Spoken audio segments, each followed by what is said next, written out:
So an announcement of the coming of the child. An announcement of just what the kingdom might look like from Isaiah.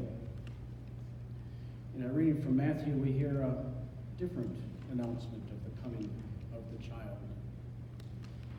This is more of what's called an apocryphal description of the coming of the kingdom, but no less joyful and with no less expectation that good things will come from this child. Listen to the words of John the Baptist. In those days, John the Baptist came to the Judean wilderness and began preaching. His message was, repent of your sins and turn to God, for the kingdom of heaven is near. The prophet Isaiah was speaking about John when he said, he is a voice shouting in the wilderness, prepare the way for the Lord's coming, clear the road for him.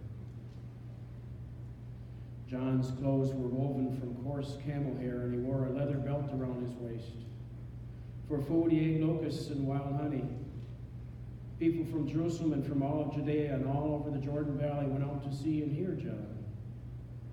And when they confessed their sins, he baptized them in the Jordan River. But when he saw many Pharisees and Sadducees coming to watch him baptize, he denounced them. You brood of snakes, he exclaimed, who warns you to flee God's coming wrath? Prove by the way you live that you have repented of your sins and turned to God. Don't just say to each other, we're safe, for we are descendants of Abraham. That means nothing. For I tell you, God can create children of Abraham from these very stones. Even now, the axe of God's judgment is poised, ready to sever the roots of the trees. Yes, every tree that does not produce good fruit will be chopped down and thrown into the fire. I baptize with water those who repent of their sins and turn to God, but someone is coming soon who is greater than I am, so much greater that I'm not worthy even to be his slave and carry his sandals. He will baptize you with the Holy Spirit and with fire. He is ready to separate the chaff from the wheat with his winnowing fork. Then he will clean up the threshing area, gathering the wheat into his barn, but burning the chaff with never-ending fire. This too is the word of the Lord. What are we to take of these announcements? Isaiah, the prophet. It's interesting, we read from chapter 11, starting in earlier chapters, Isaiah is announcing judgment upon the people of God. In this case, the people of Israel, the northern kingdom, and the people of Judah, the southern kingdom. He warns about the Assyrians' approach and the coming exile of the northern kingdom, and then eventually the Babylonian approach and the overtaking of the kingdom of Judah and their exile. But he wants to call the people in this judgment back to faith. And back in Isaiah 10, he says this, in that day, remember a couple weeks ago we talked about Kairos time, significant time, not chronos time, just time on your watch, but Kairos time. In that time, on that day, in the perfect God's timing, in that day, the remnant left in Israel, the survivors in the house of Jacob, will no longer depend on allies who seek to destroy them, but they will faithfully trust the Lord, the Holy One of Israel. A remnant, those who faithfully trust in the Lord, a remnant will return. Yes, the remnant of Jacob will return to the mighty God. But though the people of Israel are as numerous as the sand of the seashore, only a remnant of them will return, those who have been faithful to the Lord. The Lord has rightly decided to destroy his people. Yes, the Lord of Lords, heaven's armies, has already decided to destroy the entire land. This is the message of hope and the message of judgment. You trust in God, there are consequences to that, joyful, wonderful consequences. You will be part of the remnant. You do not choose to trust in the Lord, there are consequences to that. Then you bring upon yourselves your own punishment, first by the Assyrians and then by the Babylonians in exile away from your treasured city. Those who will faithfully trust in the Lord will be counted among the remnant. As we prepare ourselves for the coming of Jesus Christ, it too is our choice. Do we wish to be part of the remnant, those who trust in the Lord, or will we be part of those who will suffer punishment, consequences of our poor choices?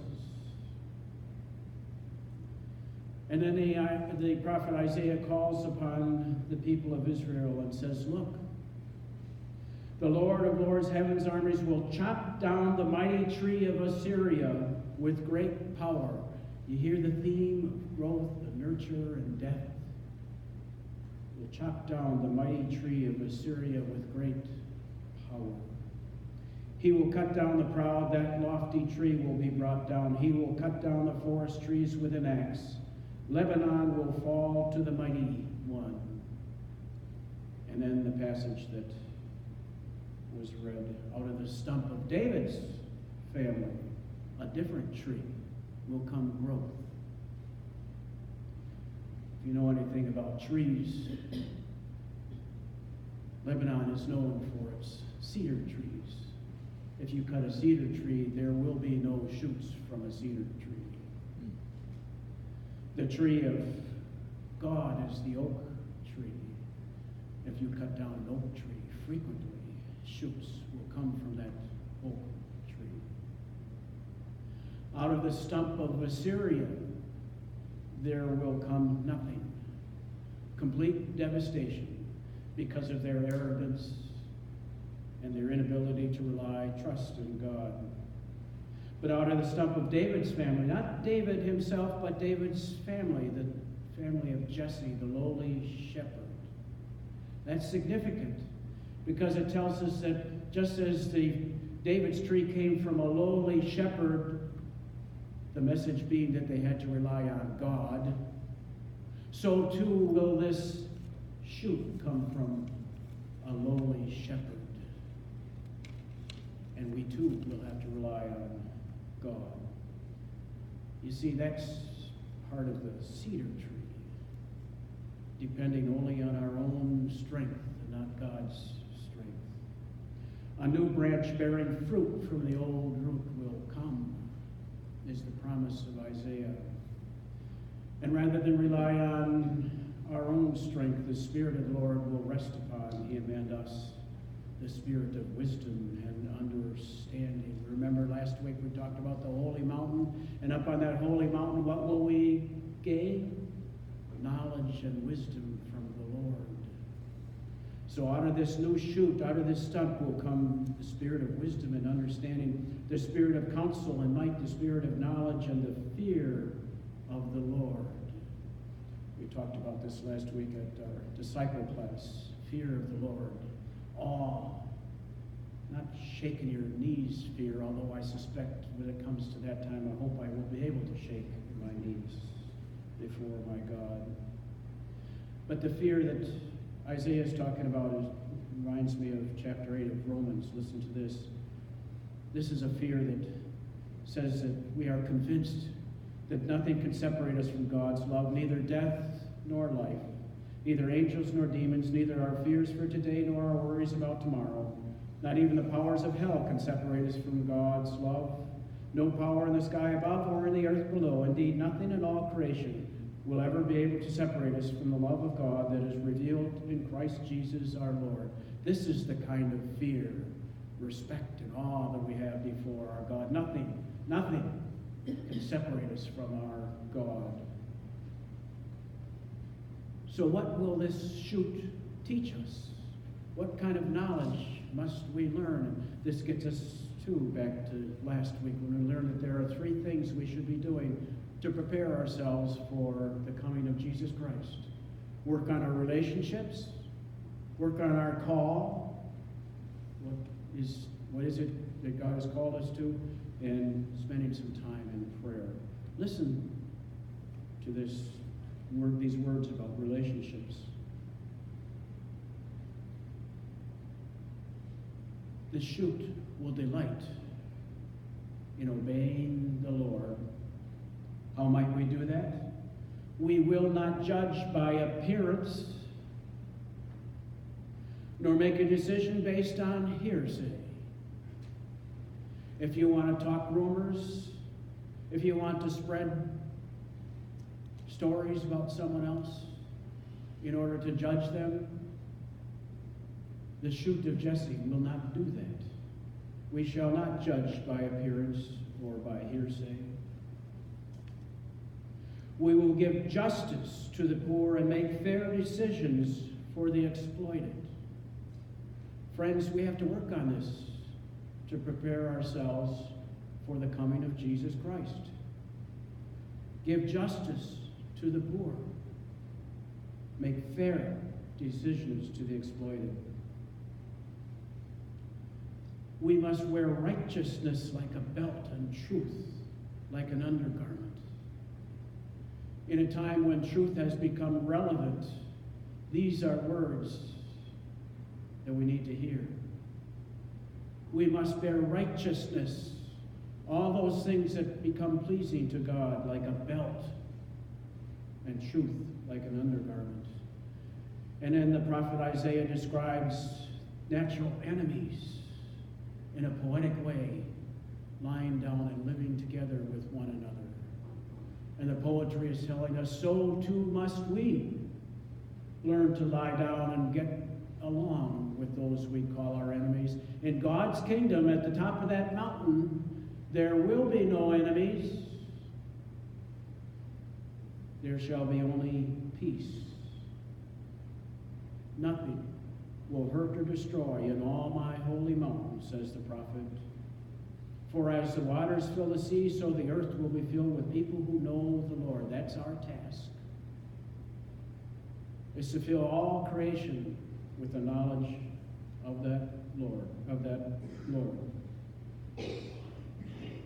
In that day, the Lord will reach out his hand a second time and bring back the remnant of his people.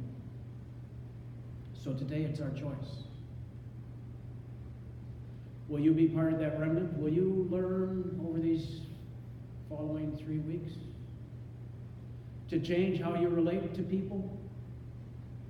This could be hard work. I want you to think of that person that just grates on you. You know who I'm talking about.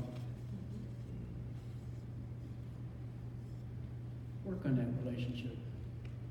Because when you do, on December 24th, you will sit in these chairs and celebrate the difference that is made in your life and the life of someone else. That's how we prepare for the coming of Jesus. Work on your relationships. Don't judge by appearance. Don't engage in hearsay and rumors. Focus on the child of God before you. And secondly, take up the challenge to recognize that to which God has called you. I know getting that toy for your grandchild is important. But if it takes you away from doing something for someone else, there'll be time to get that toy. What has God called you to do in these next 3 weeks? Pressure's on. There's a sense of urgency coming here. What has God called you to do in these next 3 weeks? And I'm looking at these wonderful bags filled with good gifts for those in our midst who need to, during this time of the year especially, hear some good news. Those who have lost someone recently, those who are dealing with life transitions will receive these bags of goodwill. But God is calling us to do more. I'm not going to let you off the hook. Find someone you can care for. 3 weeks. 3 weeks. And lastly, spend some time. Spend some time with Jesus. Find a quiet time. Maybe before you get up in the morning, find some quiet time. And just listen for what God puts on your hearts. Because, friends, we are standing on the top of the Lord's mountain and looking ahead to the coming of Jesus the Christ.